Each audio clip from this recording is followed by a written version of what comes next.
Hello दोस्तों, good morning. मेरा नाम है सुमित राठी और आप सभी मेरे साथ हैं इंडिया के नंबर 1 स्टडी चैनल जिसका नाम है अनअकैडमी यूपीएससी। दोस्तों, तारीख तो है 17 मार्च। आप सब लोग अवेयर हैं इस बात से और समय है सुबह मॉर्निंग के 5 बजे। 5 बजे मैं 5 जबरदस्त क्वेश्चन के साथ आपके सामने आता हूं। सो आज क्या क्या अपने पास बढ़िया 5 क्वेश्चन है उनके बारे में चलो करते हैं फटाफट से डिस्कस। तो चलिए बिना टाइम वेस्ट किए मैं आपको 5 क्वेश्चन जो है वो बता देता हूं। दोस्तों, ये थोड़ा सा आपको पता भी है, मैं इंफॉर्मेशन दे भी दूं। 2 मार्च से हमारा एक ऑनलाइन प्रोग्राम है UPSC H crack prelims in the 75 days. ये चल रहा है दोस्तों, आप सभी लोग इसको जरूर देखिएगा, है ना। और ये एक इंपॉर्टेंट आपको सूचना थी कि ये जो है आपका ये एज ये यूट्यूब प्रोग्राम है अनअकैडमी यूपीएससी के ऊपर।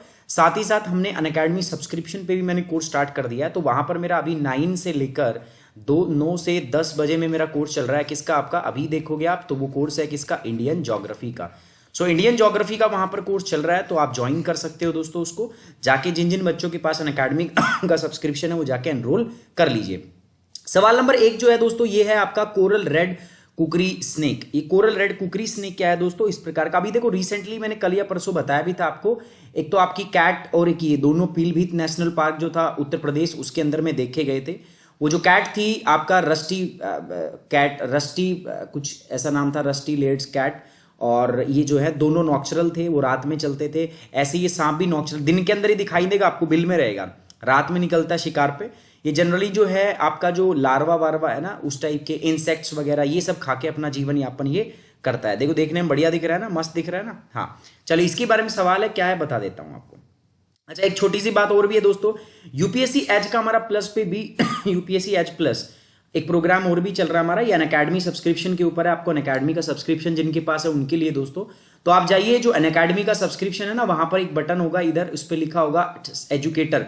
बस एजुकेटर में जाके टाइप करना वाईफाई स्टडी, है ना, और वहां पर दबा देना सर्च का बटन। जैसे आप सर्च करोगे वाईफाई स्टडी में जाके ना, तो आपको लिस्ट पूरी ओपन हो जाएगी। वहां पर आप जाओगे, मेरा फोटो मिलेगा Indian geography bye Sumit sir.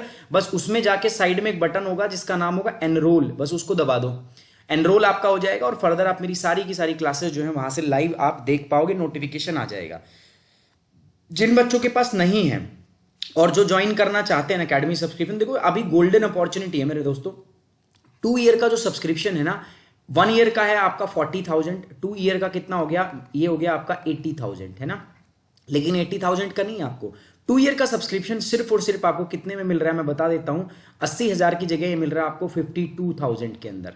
और इतना ही नहीं, आगे इस 52,000 में भी अगर आप मेरा कोड यूज करते हो, कोड क्या है मेरा? प्रोमो कोड है सुमित10।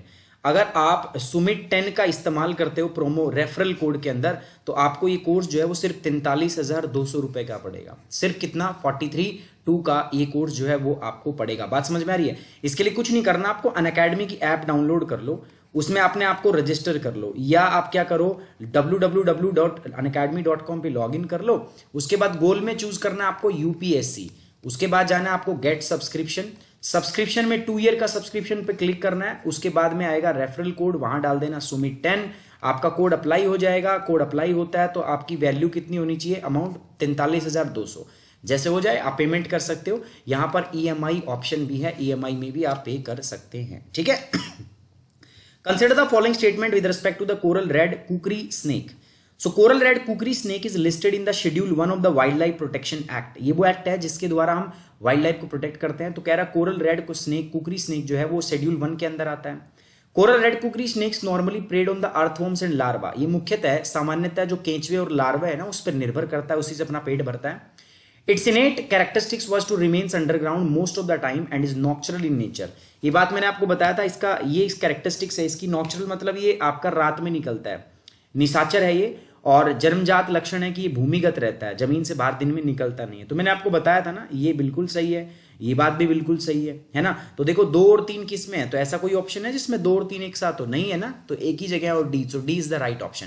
पहला गलत है क्योंकि शेड्यूल 1 में नहीं आता दोस्तों, ये शेड्यूल आपका 4th के अंदर आता है आपका, ठीक है। चलिए ये हो गया आपका। सो कोरल रेड कुकरी स्नेक जो है ये आपका schedule 4th wild life animal है, मैंने बता दिया। जैसे रस्टी स्पॉटेड कैट हमने बात की थी ना, वो भी निशाचर थी, ये भी निशाचर था। दोनों पीलीभीत नेशनल पार्क के अंदर ये देखे गए थे। इस प्रकार का ही दिखता है, एकदम अमेजिंग स्नेक है। मेरा मन कर रहा है पाल लूं, लेकिन मुझे डर बहुत लगता है इनसे। अभी अभी रिसेंटली डे टाइम में इनको देखना बहुत मुश्किल है। लार्वा और अर्थवॉर्म पर ही जिंदा रहते हैं और ज्यादातर ये जमीन के अंदर ही रहते हैं। अच्छा दोस्तों, एक टर्म होती है, एक रेट होती है जिसको हम बोलते हैं रेपो रेट। रेपो रेट जो होता है ना, इसको अपन क्या बोलते हैं, पॉलिसी रेट भी बोलते हैं, आरबीआई का पॉलिसी रेट भी बोलते हैं। क्यों? देखो, आरबीआई जब भी अपनी मॉनेटरी पॉलिसी लेके आती है ना, मॉनेटरी पॉलिसी मतलब मौद्रिक नीति, इसका काम क्या होता है, टू मैनेज द लिक्विडिटी। जब भी आरबीआई को अपनी लिक्विडिटी मैनेज करनी है, लिक्विडिटी मतलब तरलता, तो वो क्या करती है, जब तरलता मैनेज करनी है जब, तो उसको अपनी लिए मॉनेटरी पॉलिसी लेके आएगी। तो जो मॉनेटरी पॉलिसी होती है ना, उसके अंदर एक रेट, एक चीज होती है जिसको हम बोलते हैं क्या, आपका रेपो रेट। एक होती है रेपो और एक क्या होती है दोस्तों, रिवर्स रेपो रेट। ठीक है, देखो रेपो का मतलब क्या होता है, rate of repurchase, full form होती है। वैसे हम जनरली इसको डिफाइन करते हैं, वो रेट होती है जिसके ऊपर बैंक जो है वो लोन लेते हैं, किससे, आरबीआई से। ठीक है, बैंक आरबीआई से लोन क्यों लेते हैं, क्योंकि बैंक आरबीआई से लोन इसलिए लेते हैं ताकि वो हमें लोन दे सके। अब सोचो, आरबीआई अगर ये इंटरेस्ट रेट है, लोन पे क्या होगा, इंटरेस्ट, तो अगर ये इंटरेस्ट आरबीआई सस्ता रखेगा, चीप रखेगा, तो हमें लोन क्या मिलना चाहिए, सस्ता ना। आरबीआई ने बैंक को सस्ता पैसा दिया है तो बैंक भी हमें सस्ते में उधार देगा। लेकिन आरबीआई ने अगर रेपो रेट बढ़ा दिया तो हमारा लोन दर भी है तो वो भी क्या हो जाती है, तो याद रखना, रेपो रेट का सीधा प्रभाव होता है इंटरेस्ट रेट पर। रेपो रेट अगर बढ़ती है, ठीक है, तो आपकी जो इंटरेस्ट रेट है, जो लेंडिंग रेट है आपकी, वो भी क्या होगी दोस्तों, आपकी इंटरेस्ट रेट भी आपका बढ़ जाएगी। लेकिन अगर ये घटती है तो इंटरेस्ट रेट भी क्या होती है, आपका घट जाती है, याद रखना।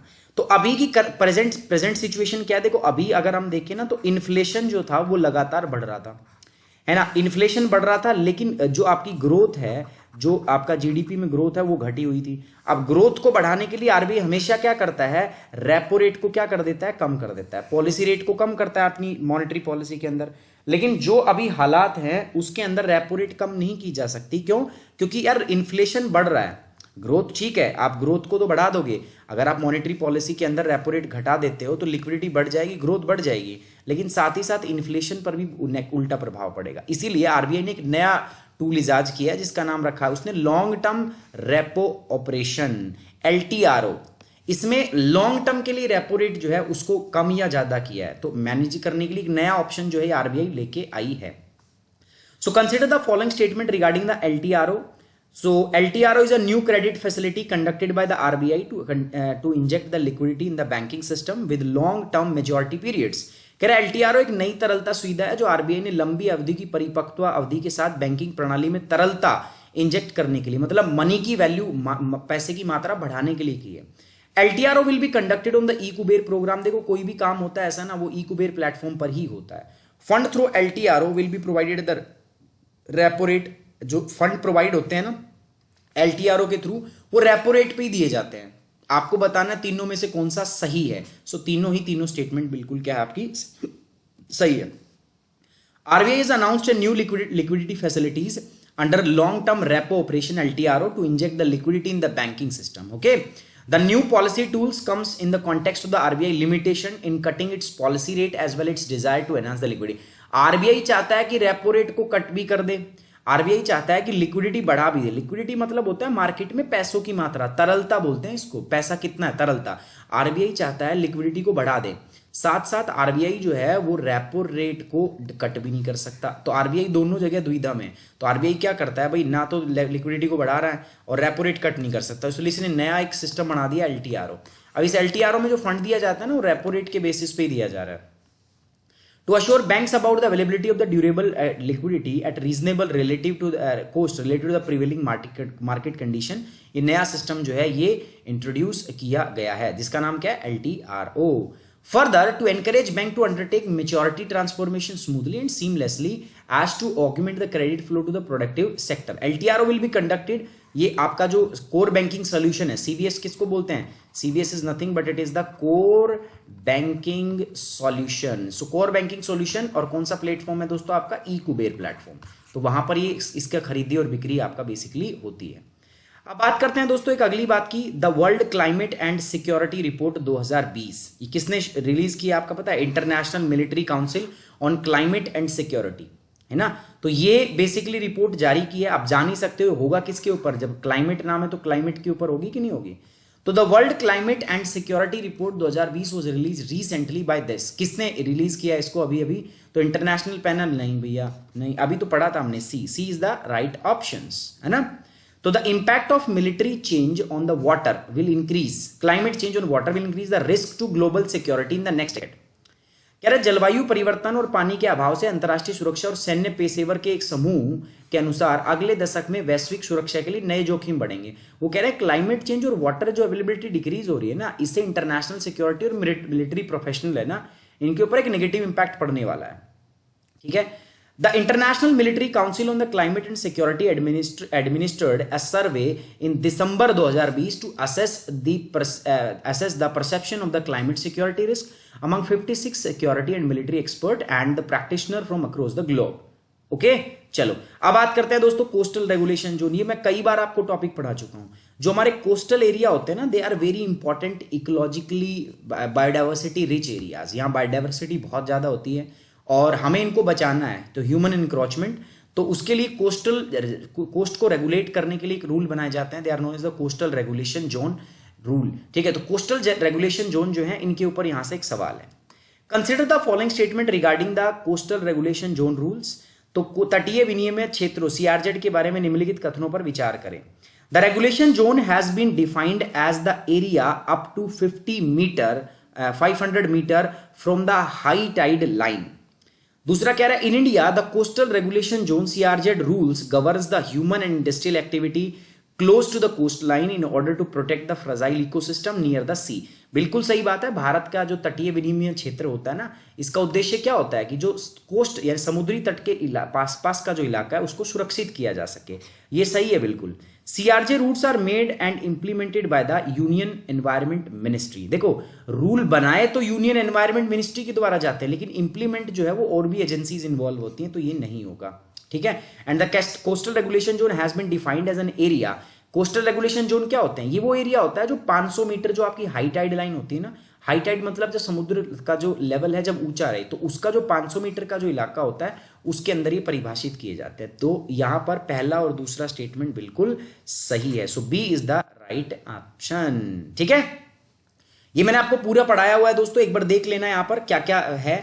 कंस्ट्रक्शन नॉर्म कैसे आप बनाओगे, तो कंस्ट्रक्शन क्या क्या नॉर्म है, आप dumping of waste site for the landfill, land mining, आप ये सारी चीजें रेगुलेट की जाती है। कोई पावर प्लांट, थर्मल प्लांट है नहीं है, तो ये सारी चीजें जो है उसके अंदर ये प्रोहिबिट है, prohibited activity in the CRZ.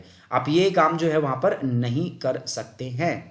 तो ये कोस्टल रेगुलेशन जोन 1 क्या होता है, 2 क्या होता है, 3A कोस्टल रेगुलेशन, 3B है ना। टूरिज्म को बूस्ट करने के लिए हमने क्या क्या यहाँ पर प्रिवेंटिव स्टेप्स जो है हमने लिए हैं। तो ये सारी की सारी बातें दोस्तों एक बार आप इसको बैठ के अभी आराम से देख लेना। ये बैकग्राउंड है इसका। तो ये पूरा सीआरजेड के बारे में बहुत इंपॉर्टेंट है। This is very very very important, so you must read this at least once. Ecological sensitive areas like sanctuaries, reserve forest, mangroves, coral reef, turtle nesting grounds which could be inundated due to the rise of the sea level. तो ये इनको CRZ 1 में रखते हैं। Area which have already have been developed up to the shoreline within the municipal corporation CR2. CRZ the area with the population of this 2100 per square kilometer. Here 50 meter from the high tide line and no development zone। ऐसा ये दूसरा है दोस्तों, तो एक बार ये आप एक बार देख लेना इसको। ठीक है, चलिए COP 13 की अभी बैठक हुई है। देखो, बोन कन्वेंशन या हम बोल सकते हैं कन्वेंशन ऑफ माइग्रेटरी स्पीसीज। आपको पता होगा भारत ने डिमांड की थी कि जो एशियन एलिफेंट है, जो ग्रेट इंडियन बस्टर्ड है और जो बंगाल फ्लोरिकन है, इनको शेड्यूल 1 के अंदर ऐड किया जाए, क्योंकि ये जो है ये थ्रेटन्ड है, नियरली क्रिटिकली एंडेंजर्ड स्पीसीज है। This is also threatened species and this is also, so ये सारे के सारे ताकि इनका बेटर प्रोटेक्शन हो सके, तो इंडिया ने डिमांड की थी, वो डिमांड मान भी ली गई थी। तो the species listed in the appendix 1 of the UN convention the migratory species, CMS की बात कर रहा है। गांधीनगर के अंदर ये हुई थी इनकी कॉप की मीटिंग। तो सीएमएस को हम क्या कहते हैं दोस्तों, इसको बोन कन्वेंशन भी कहा जाता है। तो बात एकदम सारी की सारी क्या ओके की रिपोर्ट है, तीनों के तीनों इसके अंदर होते हैं। तो D all of the above, ये पूरा मैंने आपको पढ़ाया हुआ है। ठीक है, पूरा पढ़ाया हुआ है दोस्तों, तो ये आप देख लेंगे। और दोस्तों एक बात मैं बता देता हूं आपको, ये छोड़िए, देखो यार हमारा जो कोर्स है ना, यूट्यूब का कोर्स है, ठीक है, वो चलता रहेगा। यूट्यूब का कोर्स का जो पेस है ना, वो थोड़ा सा स्लो है, बट आपको कम से कम 2 to 3 टाइम्स जो है वो आपको क्या करना पड़ेगा, आपको कम से कम पेपर से पहले एग्जाम पढ़ना पड़ेगा। और इस स्पीड के लिए जरूरी है दोस्तों आप अपनी स्पीड बढ़ाओ। तो या तो आप अपनी स्पीड बढ़ाओ, या आप क्या कर सकते हो, हमारे साथ अनअकैडमी सब्सक्रिप्शन ज्वाइन कर सकते हो। बहुत अच्छा ऑफर है, 2 ईयर का subscription. It will cost you around 80,000 earlier, but for the special offer ये अभी सिर्फ कितने में मिल रहा है, 52,000 रुपए में। और इस 52,000 के ऑफर का आप लाभ उठा सकते हो। 52,000 में आप इसमें भी मेरा कोड यूज करोगे ना तो ये आपको मिलेगा 43। अकेडमी लर्निंग ऐप डाउनलोड कर सकते हो। इसके लिए आप यूपीएससी सीएससी गोल आपको चूज करना है दोस्तों। गेट सब्सक्रिप्शन, उसके बाद में आपको 2 ईयर का सब्सक्रिप्शन लेना है, क्योंकि ये अभी आपको बहुत अच्छा पड़ेगा 52,000 में इंस्टेड ऑफ 80,000 इसका प्राइस है। बट अभी आपको कितने में मिल रहा है? 52,000। यहाँ रेफरल कोड में आप डालना क्या, आपको सुमित 10, जैसे सुमित 10 डालोगे रेफरल कोड यहाँ देखना अप्लाई हुआ या नहीं हुआ। इसके बाद प्रोसीड टू पेमेंट, जब आप पेमेंट प्रोसीड कर दोगे तो यहाँ पर प्राइस कितना होगा आपका 43,200, 43,200 रुपए में 2 साल 2 ईयर, है ना। मतलब एक दिन का हार्डली आपका 50 रुपीज का खर्चा आता है। तो आपकी सपनों की उड़ान के लिए 50 रुपए बहुत ज्यादा चीज नहीं है दोस्तों। सो आइए दोस्तों जल्दी से इसको सब्सक्राइब कीजिए और एंजॉय कीजिए, अपनी सब्सक्रिप्शन का लाभ उठाइए दोस्तों। और यही मेरी आपसे दुआ है, आप बहुत अच्छा कर रहे हो दोस्तों, कोरोना से बचो, ठीक है। वैसे कोरोना ऐसा कुछ है नहीं, बट फिर भी बता देता हूं मैं आपको, ठीक है। चलिए टेक केयर, बाय बाय, जय हिंद।